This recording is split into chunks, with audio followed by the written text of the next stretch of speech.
place, rock the place, rock the place, rock. What up, friends, my drinkers of the world? Welcome to One Beer at a Time podcast. Tonight, my co-host, Mr. Scott Kurtz. What's up? Thanks for being back, buddy. If you guys want to know all about Scott, we have like 3 episodes. You can hear the whole resume and everything. But today is our first taste of our bochet batch. My first bochet batch. Yeah, our last episode we did together, we had almost the whole crew out, almost all of us. And we made this batch together. We went into detail on what a bochet is, the caramelized honey and that whole thing. So yeah, please go back, check it out if you want to know everything about bochet mead and how we made this batch. But today we're doing our first taste test. We're going to see what we think and give you guys some feedback and talk about what's the next steps from here, man.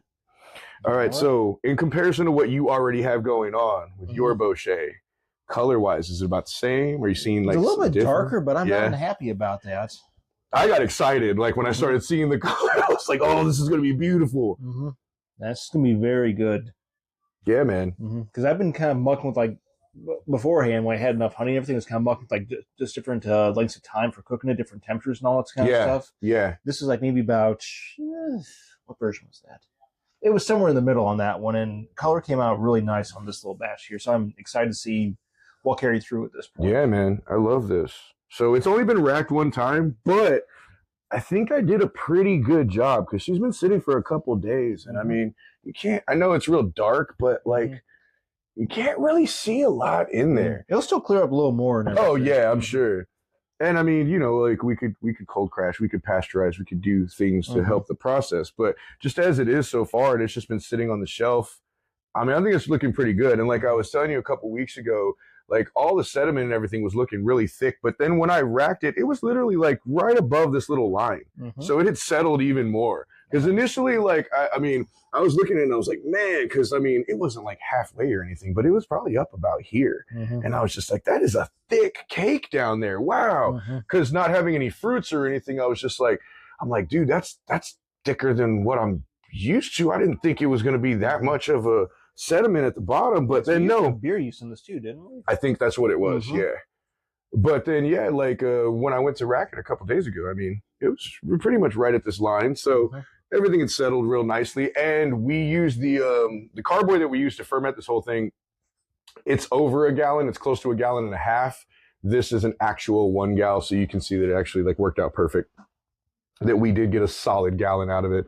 And I think we used right at 3 pounds of the honey, right? I think so. 3 pounds, give or take. Smooth action, buddy. All right. Well, all right. Let's see what we're looking at here.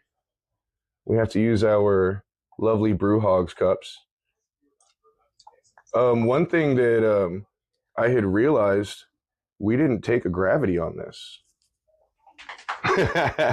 Well, everything went so smoothly that I think none of us were really focused on there to thinking about it, because nothing we did would have led us to believe like, all right, we might be worried about it stalling or something. I mean, oh, she smells lovely already. Yeah, get all that honey, get like some red fruits and everything. You got to tell there's an English yeast in here that has that kind of just like that, almost like kind of fruit cake or it's like Christmas cake. Oh yeah, good point. And you get that on some of the beers sometimes. Yeah. Yep. The honey is really rich and smooth. I'm loving that, man. And this color is a little bit lighter. It's once we poured it into an actual little cup, but that's beautiful. Once it clarifies, it has to be like a very nice kind of copper color, I think, at that point. Yeah, we're getting pretty close as is. I'm loving this, man.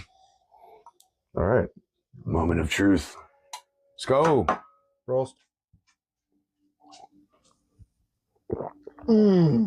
Oh, wow, dude. Oh, shit. This is super young and it's delicious. A little alcohol burn on there, but that'll easily go away with time. That's what I was thinking. Right away, I was kind of thinking, okay, so the ABV is not low.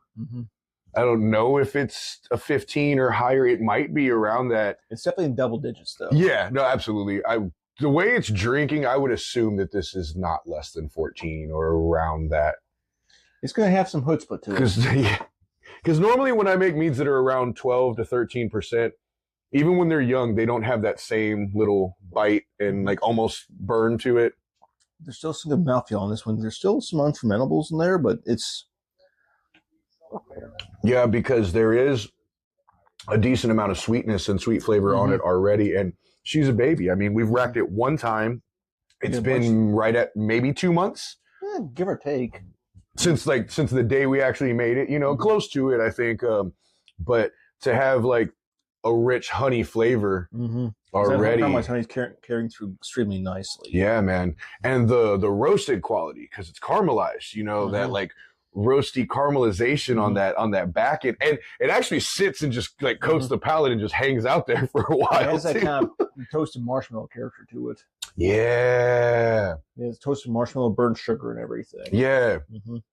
Not quite creme brulee, but definitely in that ballpark. And you can tell it's just definitely just caramelized sugars.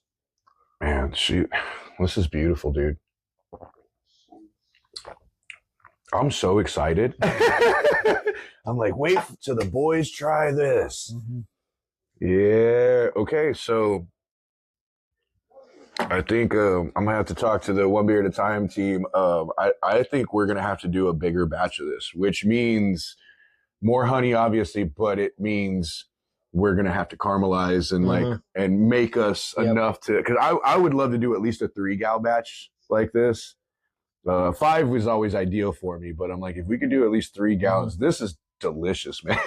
And the good thing is about doing a bochet and everything is you don't have to worry about getting like a high quality honey at that point, because I mean, there's some stuff out there like metal foams could cost like maybe about over $160 for just a gallon of it and everything. But this you can get some cheap ass honey for it. Even the stuff that's not what I would call real honey, where you get like the store bought stuff that has a little of that corn sugar in there and stuff. Yeah, that you can still caramelize and everything. It's more cost effective. Right. So if you get like an expensive high quality local honey and then all the caramel, like through the process, it's like you're losing some of that, some of those flavor qualities and those traits of it anyway. That makes Whereas sense. you just go like a local farmer's market, or if you find somebody that has like some melter honey or something, or just even some baker's honey or something like that, where it's still honey, just not as good quality as it could be. You can still caramelize that, and it'll still come out. In my own theory, that points is my theory. That will still come out pretty nice, because I've actually done a bochet a while back with some soybean honey, where wasn't a big fan of the flavor, but still caramelizing. It came out pretty nice. Okay.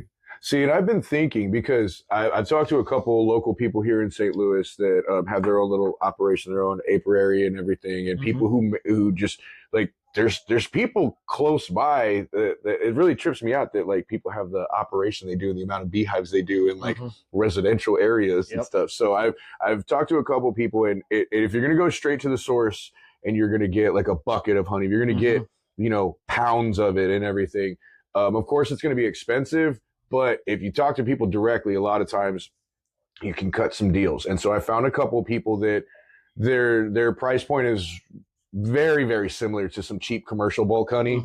So I'm like, all right, we start going that route. But I've also been thinking, if I'm going to get like, say like Costco or Sam's, $110, $120, and you can get a giant bucket of honey. But I was thinking, what do I want to make with that specifically?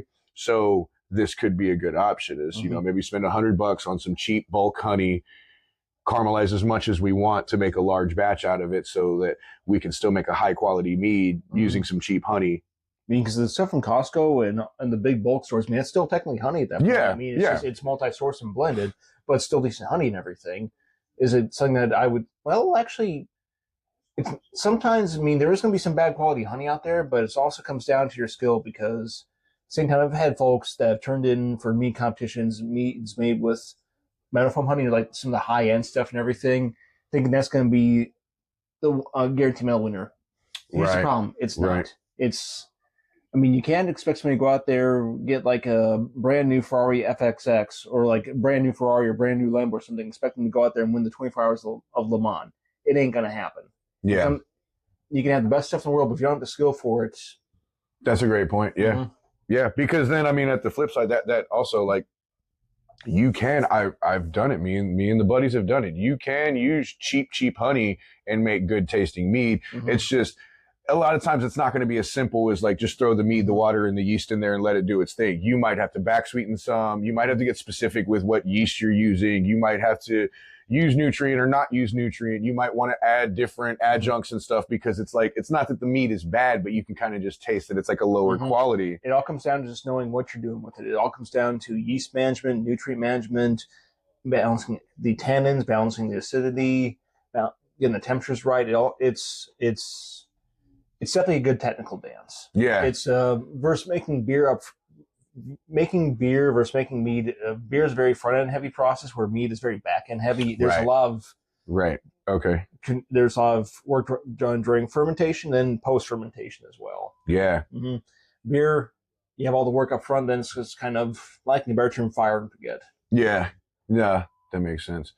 We're getting into that one soon too, peoples. I can't wait to brew a batch of beer. Not there yet, but we are leveling up with our mead making because this is awesome. I'm so amped about this, guys. I think with this one, clarify, then we have to make a decision to make whether we want to go just kind of keep it as is, or if we want to go the old school French way and then add like some little spices and that kind of stuff. Oh, nice. Yeah. Yeah, that's a good point.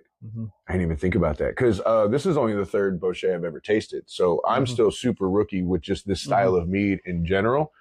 And this is definitely the first one we've ever made. So I didn't even think about the possibilities, like what all we could do with it. There's some really cool ideas, man. I like that. Yeah, we might have to do some research. But I like that idea, though. It's pretty sweet. Dude, I'm excited. Now I'm ready to just get a bigger batch going. Well, I know we talked about it. Yeah.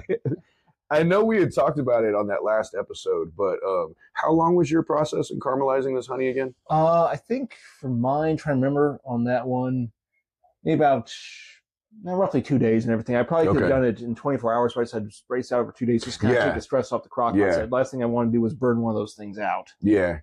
And you did. I mean, it's a much bigger batch than what I'm talking about. So, like, yeah, we could totally manage that. But that's the thing, guys. If you want to get into it, you have to do your research. Don't just be silly. I've actually looked up a lot of videos on bochets before we even talked about making this one. And there's a lot of mead makers that will tell you that you can't just be like, all right, we're going to caramelize the honey and dump it in there and just like, let's go, or put it in a pot on the stove and start going. You can burn it so easily. You can go past those temperature ranges so easily. And then like, maybe you can still use your honey for something, but you're not going to want to make mead out of it. So you got to do your due diligence, man. No, this is perfect, dude. I love it. So that we don't drink it all up.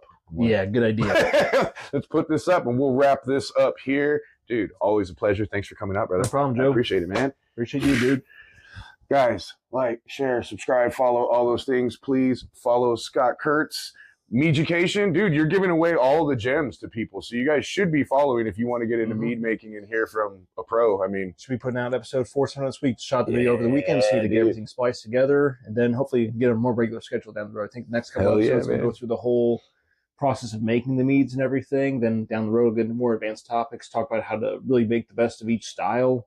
I love it. Should be fun. Yeah, I love it, man. So yeah, follow our buddy here. Stay tuned with us. We got a lot more mead things coming on. Peace out, people.